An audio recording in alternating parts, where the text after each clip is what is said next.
Richard L. Folsom, who is a co-founder and representative partner for Advantage Partners.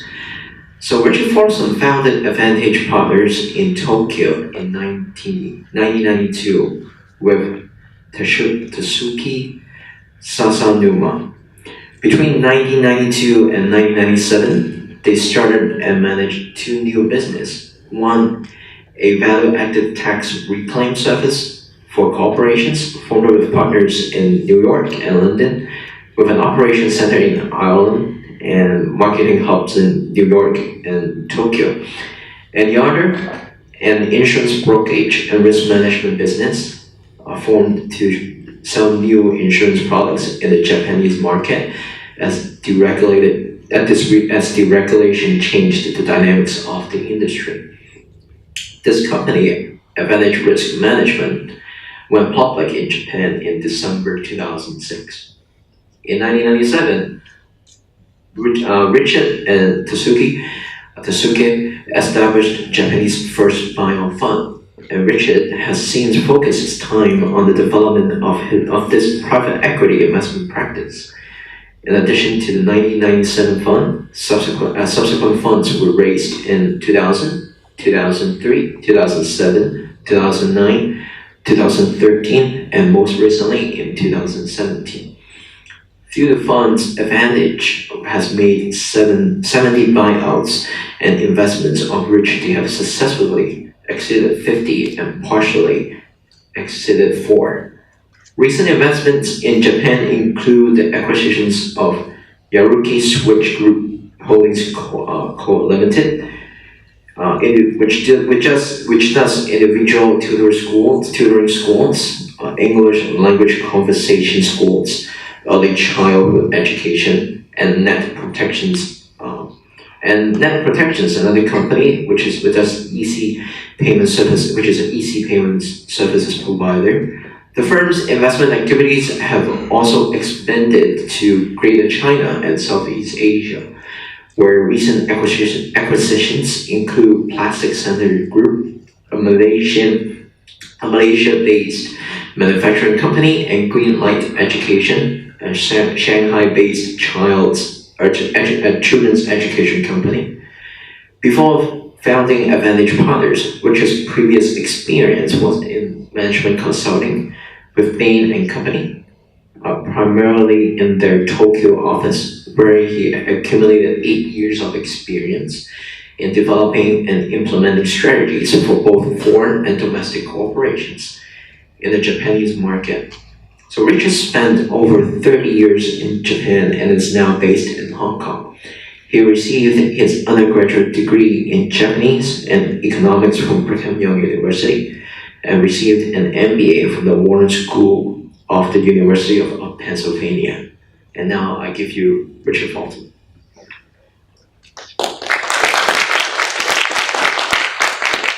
Thank you, and good morning.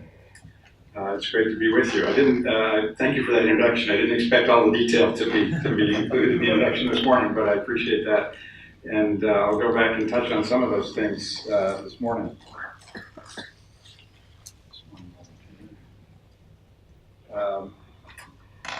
So far, I'm very impressed with what I've seen of the conference. I had the opportunity last night to join a dinner and hear some of the speakers, and was very impressed. And I've also been impressed to hear many of you coming from several different countries in the region to be here. So I'm impressed and admire you for your commitment to get together and to learn and elevate yourselves, which is the theme of this conference through these discussions.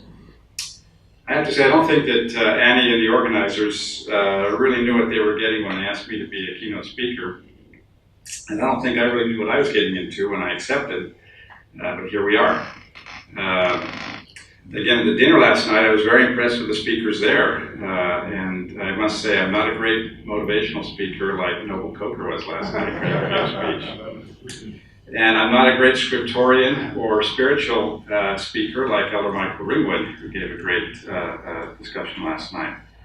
But I can say this, I am a grateful graduate of BYU, and I want to give back and contribute in any way that I can. If that means accepting an invitation to speak, that's what I will do. And I have been thinking now it's been several weeks, what I could say to this group that might be interesting and relevant as you think about how you elevate yourselves in your careers and professions and strive to achieve the goals and aspirations that you have. I can talk about what I know most and most passionately and professionally, and that is entrepreneurship and private equity business, and how private equity markets have developed in Japan and Asia, and the many obstacles and challenges that we faced and overcame in our business to develop the platform and the successful team that we have today. And I could share case studies about some of the investment companies that were mentioned in the introduction. That would be easy, and I have tons of material on that, and I could talk for hours on that. But the more I thought about it, I didn't think that was what would be appropriate for today, for this setting. Maybe we should use the time for. I have prepared a separate set of materials that I'll just make you aware of. There's a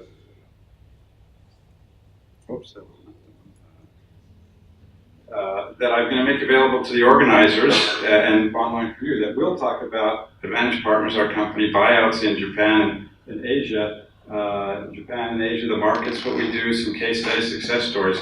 That I'm making available. You can download it. You can look at it later. But I'm not going to talk about that today. But I understand there are people that might be interested in that.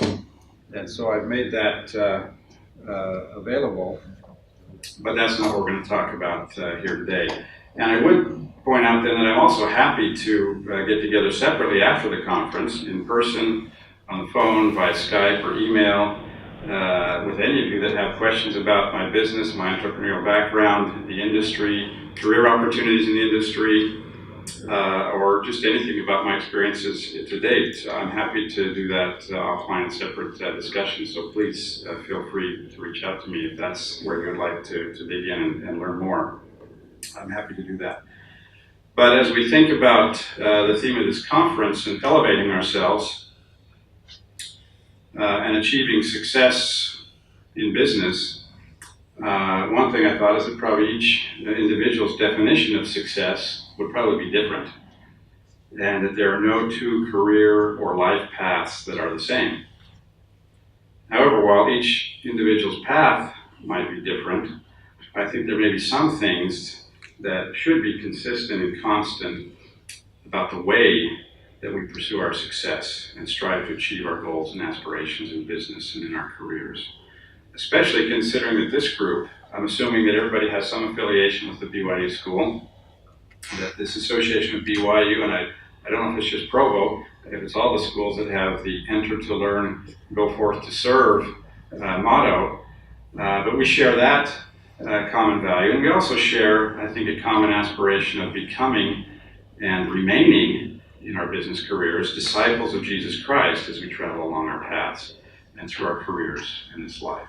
So we have a unique sort of overlay to thinking about business and our careers that I think is something we should all have constant, consistent in the way we do our business.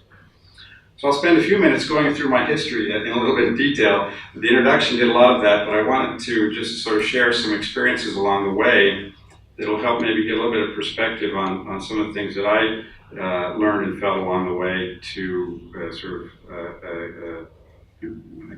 gain this perspective on the way I think we should do business. This is pretty much what he went through in terms of the introduction. But I think firstly, I can confidently say that I can trace most of the good things that have happened in my life, in my career, in my business, to the decision I made to serve a mission. I cannot understate the value of that in my life. My mission brought me to Japan, got me focused on a career path in Japan and Asia, where I've spent virtually all of my adult life and career since the mission. And after my mission, the only thing I want to do is come back to Japan and work. And I graduated from BYU mid-year in December 1984. And there aren't a lot of job recruiters coming in December anyway. and there was nobody coming to look for people in Japan in December when I was graduating. But I wanted to be in Japan. Japan was the China of the day. Back in those days, it was the growth engine. It was the Japan is number one. All the business books talked about Japan management techniques and all the successful Japanese companies. I thought, I've got Japanese language capability for my mission. I want to really take advantage of that and develop a career beginning in Japan. But there was not anything to sort of take me there right as I was finishing up college.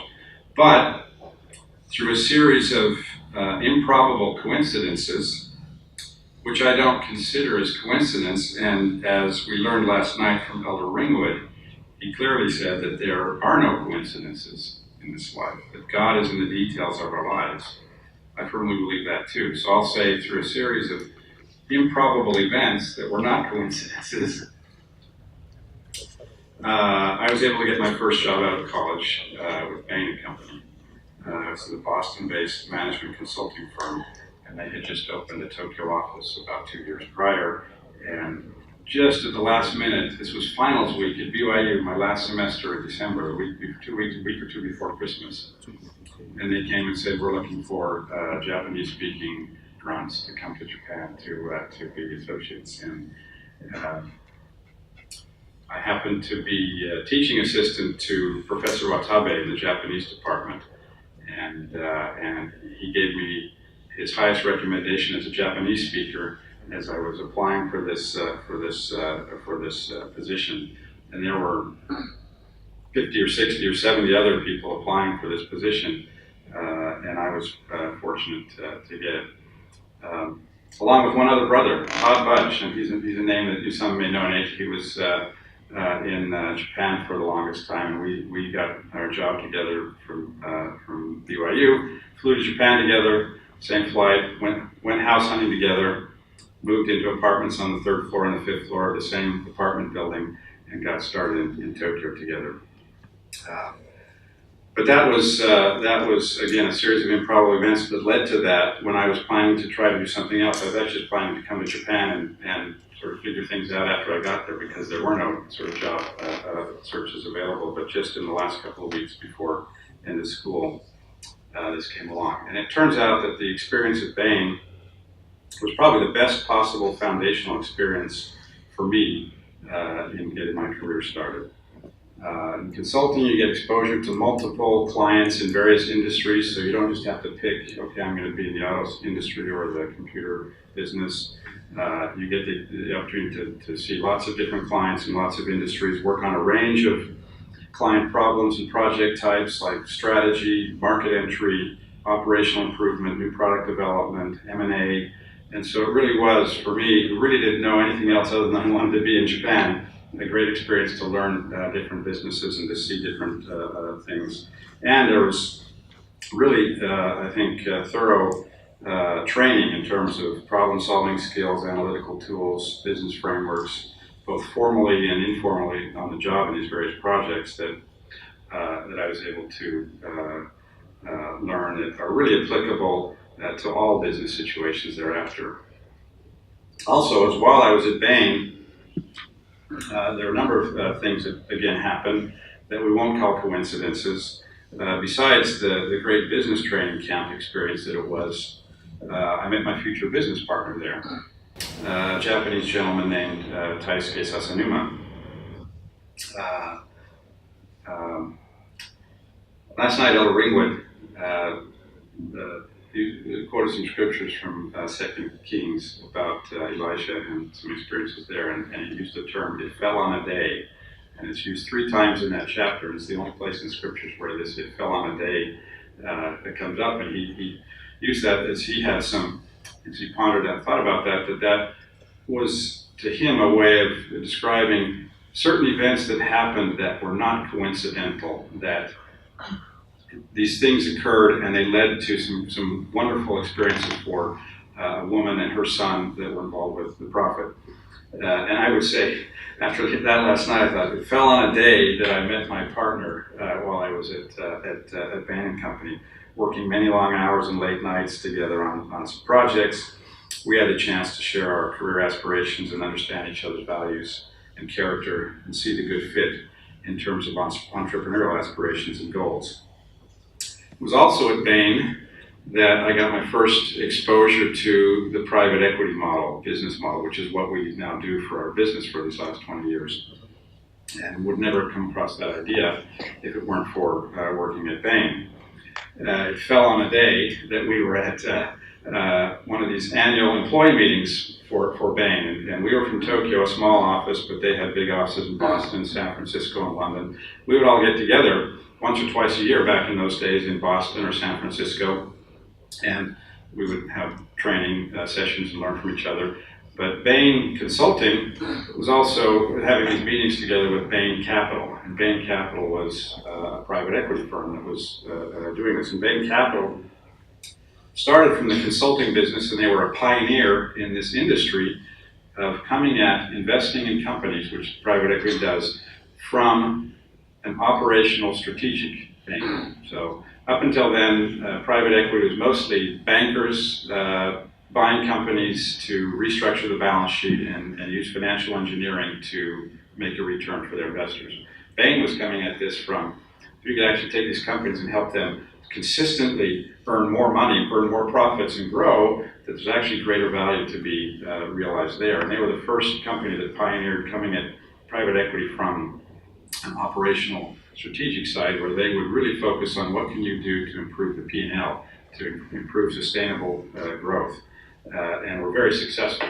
Subsequently, over the 30 years that have transpired since Bain began, everyone in private equity now focuses on that. The financial engineering, the banking side of it has become a commodity. There's no differentiated value there, but the real value differentiation is on what can you do to help the operations, the strategy of a company become stronger, more competitive, and sustainably profitable. But they were the pioneers of that at the time. And Taisuke, my future partner, and I were sitting at one of these meetings with several hundred other Bain employees, and Mitt Romney, who you've heard of since, stands up and does a couple of case studies on some of their very successful investments. And Taisuke and I looked at each other, and a light bulb goes off and said, this is a business that if we could bring to Japan, that would be great. So that was our first exposure to that, and the idea that this might be an interesting business for us to do in Japan. The other thing that I'm really grateful to Bain for is that they had a scholarship program that paid for my MBA and my business school education, and I don't think I would have been able to achieve that any other way. So I met my partner, I learned about a future business, and I was able to go to graduate school because of this Bain experience. I'd always aspired to go to business school and get an MBA. I think my plan coming out of college was just I wanted to initially get some basic work experience for a few years. Bain ended up being perfect for that, and then go to business school. I'd also had entrepreneurial aspirations from when I was in high school. So the career path was, after the mission, get some basic business experience and MBA, and then look for entrepreneurial opportunities. Nothing concrete after that. Pretty rudimentary, not very sophisticated, but at least I would get to a certain point, and hopefully ideas and opportunities would emerge. One of my best friends in high school, his dad was a successful entrepreneur, and he sold his business when my friend was about 15 or 16 years old. And he became sort of a model for me in terms of a successful entrepreneur. I saw that he had financial freedom, he had the flexibility with his time to spend with his family and to serve in the church, and just sort of seemed like the ideal for me. And that was that imprinted on my mind as something I wanted to aspire to. Finally, when I did leave Bain after 8 years, it was after a long period of thoughtful brainstorming, planning, and preparation. There were a number of times along the way while I was still working there that I passed on opportunities for other jobs along the way. And I'm glad that I did, and that I didn't simply rush into the next sort of, quote, more attractive looking job. One of my early mentors at Bain had left and gone to an investment bank and tried to lure me away with a better salary. Todd Budge, who was my colleague, we joined Bain together. He left after 2 or 3 years to the banking industry and got some additional benefits of housing and other things which are very expensive when you're in Tokyo that looked very attractive. But I'm glad that I stayed put and was patient. And as a side note, I would talk about that. I interview a lot of young candidates in their 20s and 30s for jobs at our company, at some of our portfolio companies. And I see on resumes today a lot of short-term sort of job hopping, 2 years, less than 2 years at one job, the next job, the next job. That doesn't come across very attractive to a potential employer. My advice, be patient. Don't make bad judgments and quick decisions to change jobs just because the grass looks greener in another position. I think it's important to show commitment and loyalty and accomplish something in your job before thinking about a potential change. And then be very careful and thoughtful with a change that you do make to make sure that the fit will really be a good fit. Even consultants are supposed to be very smart and analytic, but we interview several and we see some of these job decisions they make afterwards and think, where did all these skills you learned as a consultant that you tell your clients go when it comes to you and your career search and your job decisions? Be patient, be thoughtful, and don't jump into things you're not prepared for or that aren't the right fit. So we prepared and thought, and I was at graduate school. Taisuke was also at graduate school in Boston. I was in Philadelphia. While we were there, we still got together over holidays and some weekends and began brainstorming about ideas. Came back from business school. I had an obligation to Bain because they did pay for my business school, so I was back for 2.5 years at Bain. Taisuke joined another consulting firm, but we still got together over those 2.5 years many times on weekends or evenings, sessions where we would brainstorm and think about business ideas and when and how we would actually start our business. And then we went through this whole systematic process of looking through business directories, just brainstorming ideas, looking at the Inc. 500 list of companies that were wildly growing and successful in states but weren't in Japan yet. Number of things we did to come up with over 100 potential business ideas that we might evaluate.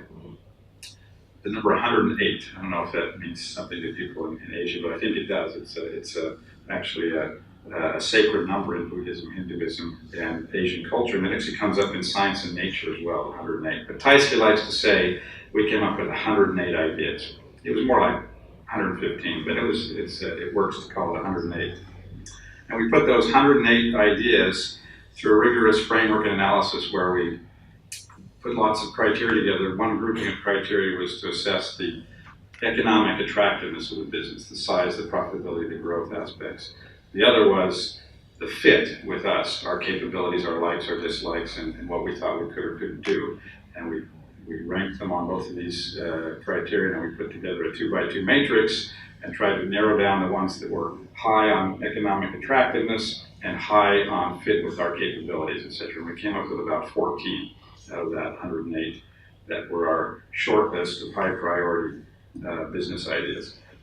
And by the way, I have a separate entire presentation and workshop content on that we can do sometime if you're interested in, on the topic of developing business ideas as an entrepreneur, how to then get those started, including some early stage funding, fundraising, and financing techniques. So I'm happy to have another opportunity to share that at some point if that's interesting.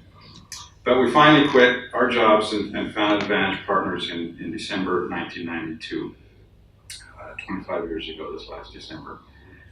If you know the history of Japan, 1992 was about a year or so after the burst of Japan's big bubble, from being Japan as number one to going into the lost 2 decades of not very good economic growth and activity. So not a great time to start a business, but we started in December 1992. Well, we had private equity on our minds, and it was one of our top 14 business ideas. There were some regulatory restrictions in Japan that prevented us from doing it initially. So we began working on some other things, worked on 2 different business ideas that never got off the ground and we gave up on. And as we learned from Noble Coker last night, failure is the fertilizer of success was a key topic that he mentioned last night. And certainly we went through a couple of iterations that just totally fell flat.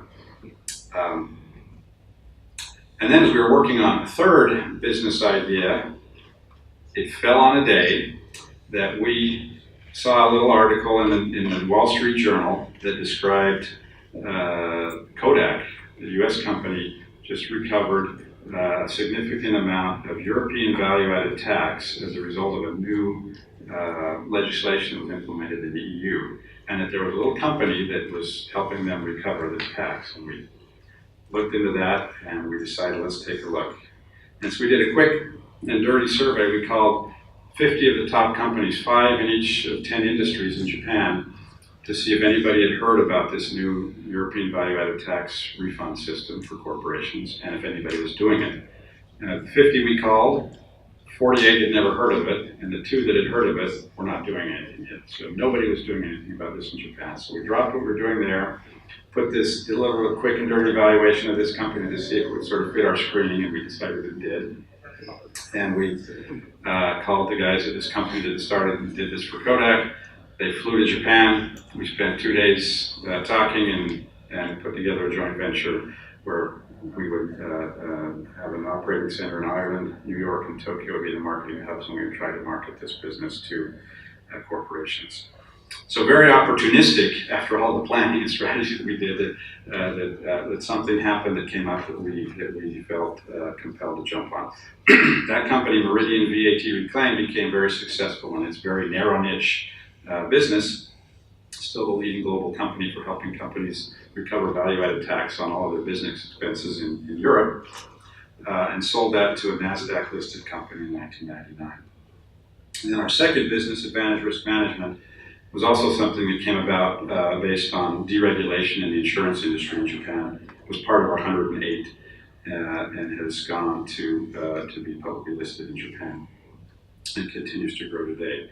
And then in 1996, going to 1997, this regulatory restriction that was there that allowed that didn't allow private equity investing was changed, and we decided we would go out and try to go to this idea we had about private equity. And we raised our first fund. It took us about a year to raise a very small fund in 1997, which was the first buyout fund in Japan, and then we've subsequently gone from there. Now 20 years, so it's just past our 20th anniversary of our private equity business. A little bit of the story around here, probably a little bit of the core of what I want to talk about today. When we did begin preparing to start the private equity business, the Bain relationships and experience came back to be very, very helpful to us. We called up Mitt Romney, who was still at Bain Capital in Boston, and went to see him and went and asked him for advice about how we would start a private equity, because they were the model. They were what we saw that was the idea for this. And we proposed a partnership. So one, it's very important that you leave whatever job you have on amicable terms, so if something comes up in the future, you have the ability to go back and have a good relationship. I'd also gotten to know Mitt a little bit more personally back when I was at Bain, during a difficult time at Bain Company, where Bain had to go through some downsizing and restructuring, and he came to Tokyo. I happened to be the sort of native English speaker, could translate for him in Japanese, so we sat down in his hotel room as he prepared for some things that he was going to tell the people of the company about downsizing and restructuring that occurred, and we got to know each other a little bit more intimately there, so I was able to go back to him. But we proposed a joint venture where we become Bain Capital's Japan Asia arm and work together with them. But Mitt went to his partner group and floated the idea, and he came back and said, you know, we can't get a consensus to do anything outside of North America right now. We're so successful here, we don't want to be distracted by something halfway around the world. So, no, we're not going to do a partnership together. But despite that, he said, you're free to pick our brains, pick our files, ask whatever questions you want to know. We'll tell you whatever you want to know. And I took that seriously. I created a list of about 240 questions that I wanted that everything I could possibly think about in the business that I wanted to ask. And Mitt and his colleagues were extremely gracious. They spent several days with us going through all of our questions, providing case examples, models, information, etc. about all of these things we wanted to ask. Nothing in it for them, just completely helpful and gracious of them to do that, to pick their brains and their files. And I was actually quite surprised at how open and helpful they were. And I'll come back to this a little bit later. In the end, it turned out to be best, I think, that we did start a business on our own and not as partners with Bain Capital. We were later able to return the favor in some small way a few years later when Bain Capital did decide that they wanted to be global and be in Japan and Asia. And they came to Japan. We met them several times as they visited Tokyo, answered a lot of their questions about how to best address the most credible and active global private equity firms in Japan. And we subsequently partnered together on some successful investments, and we continue to have a very close relationship today. And so over 20 years of investing now, I think we built what we believe is one of the largest, most experienced teams in Japan. And as noted in the introduction, we've made a lot of investments and successfully delivered a lot of returns for investors in Japan, investors globally who invest with us in Japan and Asia. And I spent my entire career, this says 32 years in Japan, now 3 years in Hong Kong. I get back to Tokyo 1 or 2 weeks a month. So, enough about that. Now, back to the way we should pursue our paths through our careers and our business and life. Of course, there are lots of things about tried and tested habits. The 7 Habits books by Stephen Covey come to mind. There are various behaviors, such as defining clear goals, developing concrete plans, exerting concentrated effort. Even one of our prophets has some comments about that success in life comes by setting and working toward definite goals. In order to accomplish the things we desire for which we have been set apart, we must have positive and definite goals in mind. Success in life, school, marriage, business, or any other pursuit doesn't come by accident, but as the result of a well-defined plan and concentrated effort to bring about the realization of the plan. So there's lots of things like that, and various planning tools, time management tools, activities that have been shown to be effective in helping people achieve their goals. It's not my purpose to talk about those today either. You can find all the books about those, and I'm sure you've read many of them, which abound. And then there are various qualities, of course, that are important to success that we should cultivate in ourselves, including persistence, determination, optimism, hard work, grit, act as if everything depends on you, so work hard, but pray as if everything depends on the Lord. I put question marks by those because it's not totally clear that Brigham Young said that. It is attributed to him if you look in most places online. It's also attributed to St. Augustine from about the 4th century. But it is something that gets used a lot, that we should act as if we should work hard as if everything depends upon us. But commitment to see a task through or a goal through to realization or completion, regardless of the obstacles or challenges that may rise along the way, is also important. These are all important contributors to success, to be sure. But what is really important in life and the way we pursue our success? We have many teachers and examples, not only LDS, that give us some ideas about that. Dalai Lama, our prime purpose in this life is to help others. Mother Teresa, spread love everywhere you go. Let no one ever come to you without leaving happier. And a favorite of mine by President Gordon B. Hinckley, he who lives only unto himself withers and dies, while he who forgets himself in the service of others grows and blossoms in this life and in eternity. A good friend and LDS General Authority once advised that as you strive to do God's will, He can and will make you an instrument for good in any business, enterprise, career, job, or role that you may be in. So again, I say everybody's path, role, job, career may be different, but if we focus on this thing, we can be an instrument for good and be successful in that context, no matter what we're doing. So sure, I enjoy what I do and find it rewarding and challenging, but it's not the most important thing. I think how I do is more important than what I do, how I interact with people and treat them on a daily basis, whether I'm so focused on my own goals and objectives that I miss opportunities to help others around me every day. I've learned several things.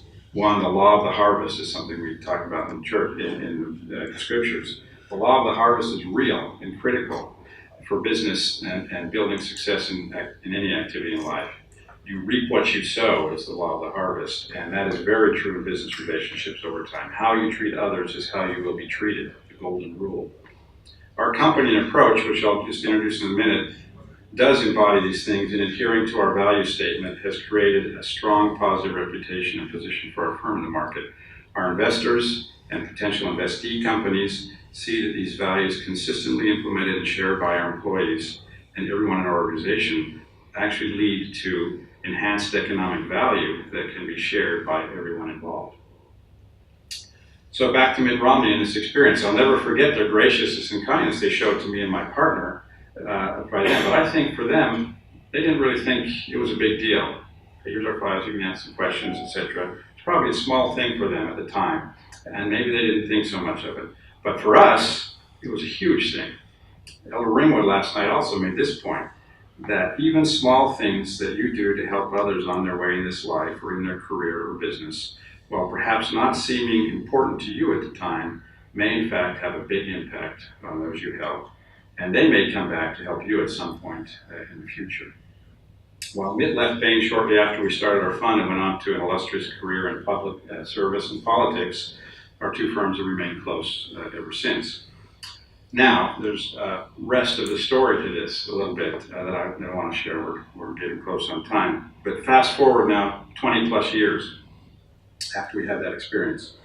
And I've now had the opportunity of interacting with Elder Robert C. Gay, who until this past April conference was serving as the area president in the Asian North area in Japan, and is now present in the presidency of the 70. Elder Gay, if you may not know, was also one of the early founding members of Bain Capital with Mitt Romney. And while I had heard of Robert Gay over the years, I'd never met him until last year when he came to Japan. And then I had the opportunity to meet him, and we met several times over the last several months. And he shared with me some of his experiences of being back in the day with Mitt Romney at Bain Capital. And it was through that that I came to realize some of the background and perhaps why Mitt and his colleagues were so gracious and helpful to us back then, to me and my partner. I learned from Elder Gay that he and Mitt, back in the early 80s when they started their business, made an explicit commitment to make helping others core part of their business and to never lose sight of that in their success. So my partner and I were the beneficiaries of that attitude of service. We didn't really realize what was behind that until just actually a couple of months ago when I had that conversation with Elder Gay. And perhaps partly because of this, my partner and I have also been very thoughtful about making sure that we build in a commitment to helping others and making all related parties to our business and investment activities beneficiaries of the economic value realized. This isn't just something we built into our firm and culture because it sounds good, but also because we firmly believe that doing business in this way will ultimately lead to our firm being more successful over the long term. My partner, and I need to be clear that I would never have achieved any of the level of success we've had if it were not for my partner. We've been equal partners for over 25 years and have mutually strengthened, supported, and encouraged each other. And I would never have had the courage or confidence to do or even consider many of the things that we've done. He is committed in his life to making people happy, what he calls it, through business, from even before I had met him. He still says it all the time. In fact, we were just on the phone yesterday talking about an upcoming meeting we have with a potential strategic partner that could have significant positive impact on our future. And at the end of the call, he says to me, "Rich, I'm going to make you happy yet." And he says that all the time, as if he hasn't already done so. So this isn't an LDS thing, this isn't a Christian thing or a religious thing. My partner's not a Christian, and he's not religious. He could be, and he should be, he's a great guy, but he's not. But he feels certain that the more people he makes happy, the more people will have an interest in his happiness and success. And this is the way he lives his life and conducts his business. So I'm going to just skip this and come back to this thing. This is what we have in terms of our investment philosophy, which I think is unique in the industry. We put this at the top of everything we do when we talk to investors, when we talk to potential investee companies. As an investor, we invest in companies, but we're only with them for a finite period of time, usually about 5 years or so, and we ultimately then exit the investment. So we've made it clear part of our goal to nurture the portfolio companies or entities that we invest in so they're sufficiently competitive to realize self-sustained growth and profitability even after the funds exit. And then to implement the investment process and subsequent management process such that over the course of our investment, economic value will be created not only for the fund's investors, but also for all related parties, including other shareholders, employees, their families, business partners, financial institutions, etc. And we've made that explicit, and we constantly talk about that internally in our company. And why is this important? The investors that we have, they're long-term investors. These are pension funds, life insurance companies. They're investing capital for 20, 30-year time horizon. They're looking for a manager to manage their money who can do that for them consistently over 10, 20, 30 years. They're not looking for a manager that can make the highest return just today, one time. That's not long-term return. So while we could, or while firms in this industry do make higher returns at the expense of others today, we don't believe that that is a way that is successful longer term.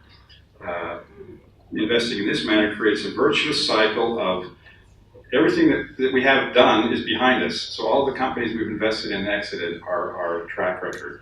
And if anybody that we're looking at to invest in now wants to look at what's happened, they don't ask us, they ask the people behind us.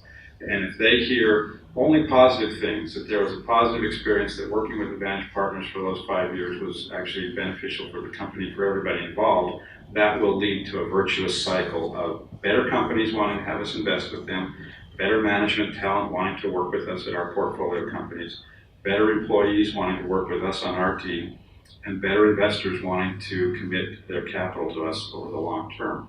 So this virtuous cycle of actually sharing economic value with everybody involved, in fact, is the way to maximize return for our investors. And looking back over 20 years of investing, I think this has certainly played out in one sense, is really now just beginning to be recognized as a core strength of our firm and its reputation and brand in the market. Running out of time, I'll just say one more thing. In addition to the critical role that my mission had in setting direction in my life and career, I also have a firm conviction that along the way over these many years, I continue to receive blessings which are attributable to the decision I made, beginning with my mission, to gladly accept any and all callings and assignments that come to me through the church. This has meant sacrifices of time that could otherwise be used for business. And my partner, again, who I've talked about, and I probably spent more time with him than any other person in my life, and he's not LDS, doesn't always completely understand this time commitment that I have. But he's respected it, and he's supported me in it for over 25 years. And I think he's come to see for himself the value and impact of this commitment. And I would say that he has a testimony of it. He wouldn't call it that himself, that much of the success of our firm has been a result of my service in the church, and that somehow God is watching over us and supporting us. And he makes comments to that from time to time during some of our most challenging times. In our darkest days, after some spectacular failures shortly after the global financial crisis, when many people had written us off as a failed company, he said to me a number of times, make sure that you're doing what you're supposed to be doing in your church. We need all the help we can get.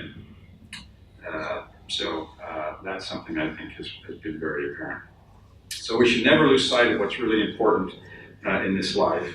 I have seen some friends who have pursued their definition of success to the exclusion of all else, and then later come to regret it and not be able to even enjoy their, quote, success, finding themselves quite alone with no family and few friends. In Mark and in Matthew it says, for what shall it profit a man if he shall gain the whole world and lose his soul? So your career and life adventure may not take the exact route that you planned, and certainly I did not plan all the twists and turns and some of the challenges that we had, but you will end up in the right place, feeling more fulfilled, having expanded your talents and capabilities, and feeling the great love of your Heavenly Father in your life if you strive to keep this perspective on things and not let your priorities get out of line with where the Lord wants them to be. My own life has not been perfect by any means, but I'm a true believer in second chances and in the atonement of Jesus Christ. And I've made mistakes, experienced severe setbacks, failures, and challenges, both personally and professionally. And one of the things I like to look at those times is this favorite quote by President Hinckley. Things work out. It isn't as bad as you sometimes think it is. It all works out. Don't worry. I say that to myself every morning. It will all work out. If you do your best, it will all work out. Put your trust in God and move forward with faith and confidence in the future. The Lord will not forsake us. He will not forsake us if we will put our trust in Him. If we will pray to Him, if we will live worthy of His blessings, He will hear our prayers. I know that to be true. So let's elevate ourselves above the contention and rage that seem to be prevalent in the world, elevate above ourselves above any sort of dishonest or gray or business practices that may be perceived to give an advantage, or elevate ourselves above internal politics or backstabbing or things in the corporate world or giving a pit for our neighbor. And most of all, let's remember that the primary purpose, or one of the primary purposes we hear, is to help and elevate others along the way. And always keep that at the core of the way we pursue our careers and our business. Thank you.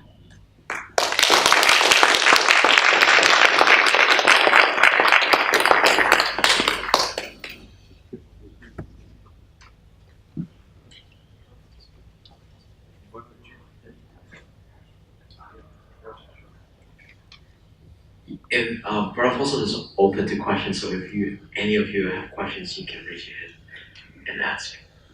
If not, that's okay too. All right. If no, they said you can reach me later. Yeah. I understand the question separately, so I don't need to do it in front of the crowd. One question. Sure. It's not only applied to but to Mitt Romney. Bain Company is infamous for their activities in the business operation. But you said honest and helping others, supporting others is crucially important key element of a successful business. And you said that kind of business is also applied to the Bain Company run by Mitt Romney. As someone who just wants to know the true story of Bain Company's business operation, are you sure to say that Mitt Romney is absolutely free from any sin? No, I can't speak to anybody being free from sin. In fact, I think we know that other than Jesus Christ, we've all sinned and all have probably failures and weaknesses. But I do know from my interaction, I haven't interacted with Mitt Romney directly for many years, but my interaction in the day and my recent interaction with Elder Gay, that at least those two made that a commitment to themselves that was going to be a focus of their business, at least when they were there. Both of them have been away from the Bain Capital business now for more than a decade, so that may not be carried on in the same way. Some people are very critical. But if we've invested in more than 70 companies, I think Bain Company invested in hundreds of companies. And if I look at our 70 companies, not all of them were wild successes. I said we had some spectacular failures.